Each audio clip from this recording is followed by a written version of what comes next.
Now, what I'd like to do is move on to the fixed hint.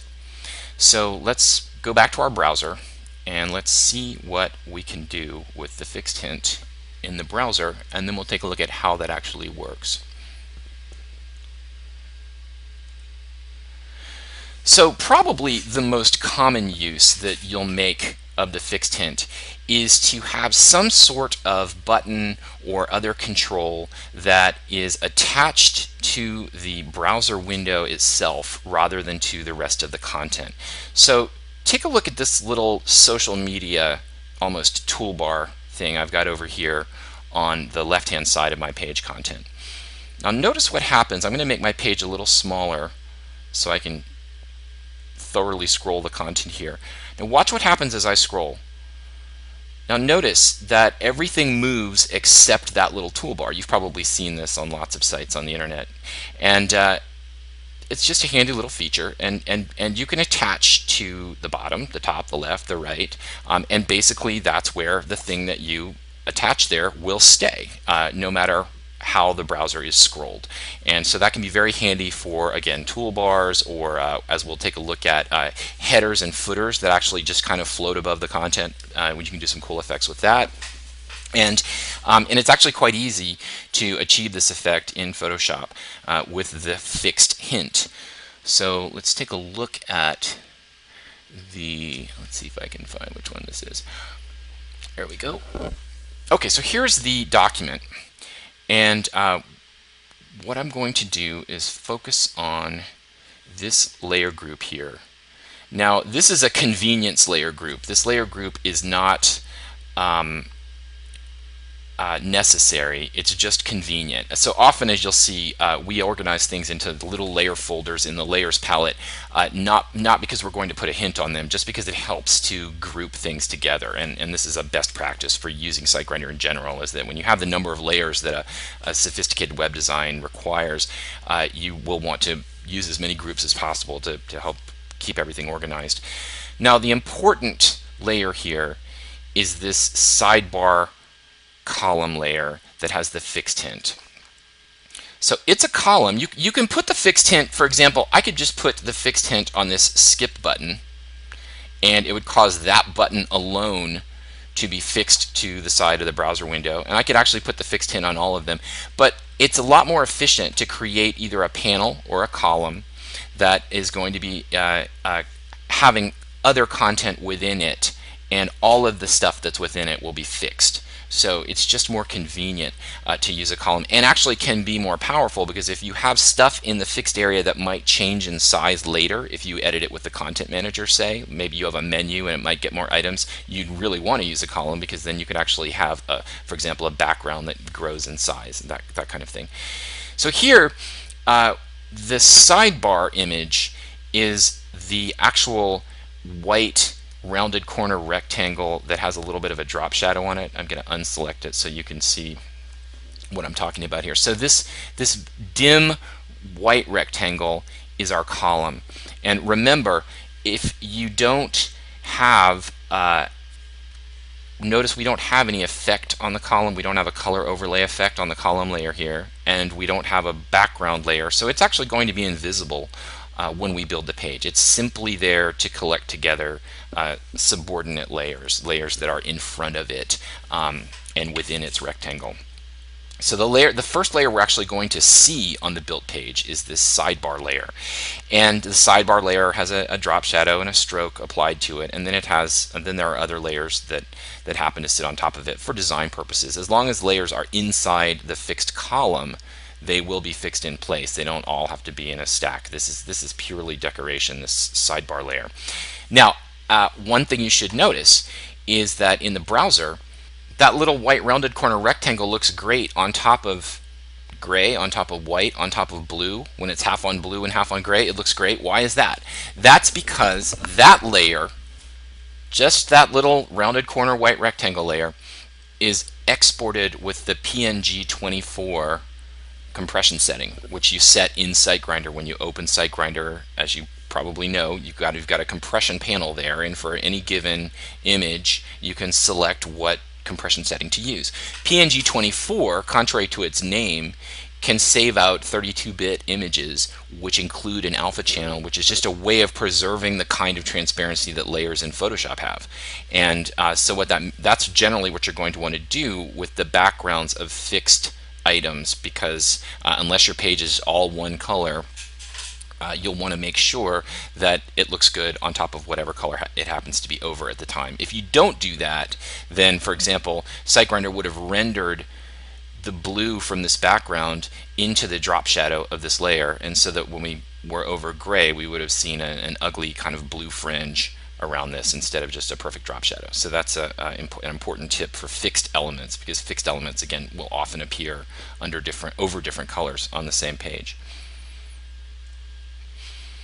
Now, one of the interesting things about the fixed hint is that you can put it on much more complicated items than just a single button. You can put it on a column or a panel, which allows you to create a new kind of, in effect, header or footer that actually floats above the content of the page and never disappears. So let's take a look at one of these.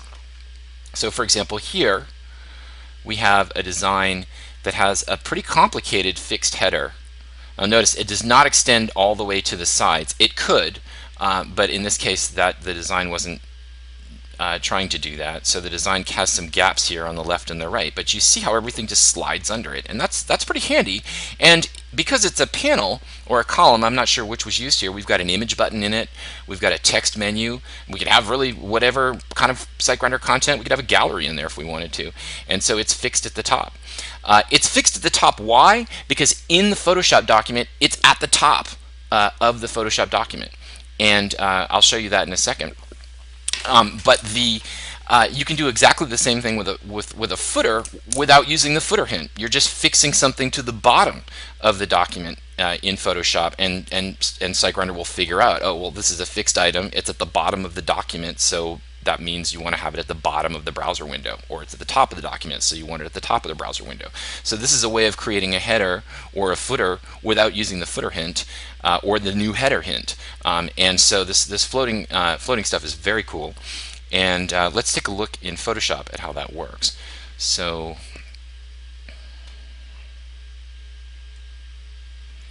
this is the document that we were just working on. And there are a couple of subtle things going on here that I want to make sure you fully appreciate. When you create semi-transparent effects for a fixed element like this, like a header, you often will need to be careful with the both the compression setting, because this drop shadow here is notice this drop shadow is an ellipse. It's like the very bottom of a really huge ellipse, and so it's not being created by a simple drop shadow. This was a manually created drop shadow that gave it that cool kind of rounded effect that's so popular with the kids these days.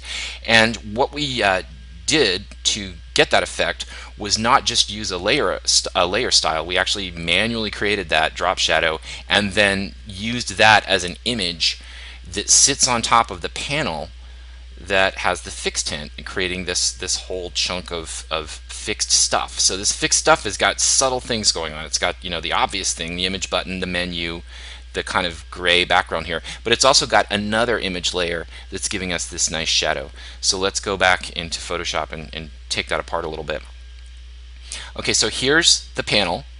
And just as a reminder, when a panel doesn't have a background color applied to it, and when it doesn't have a associated background layer to give it a tile, then it's invisible. It's not going to appear on the built page. It's simply there to collect these other layers that are in front of it.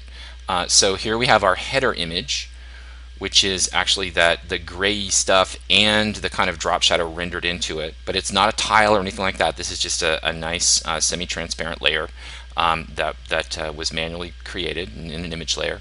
Then we have the menu, and then we have the logo. So it's the fact that this panel is both going to be invisible because it doesn't have the color overlay layer style applied to it, and it doesn't have an associated background layer named after it.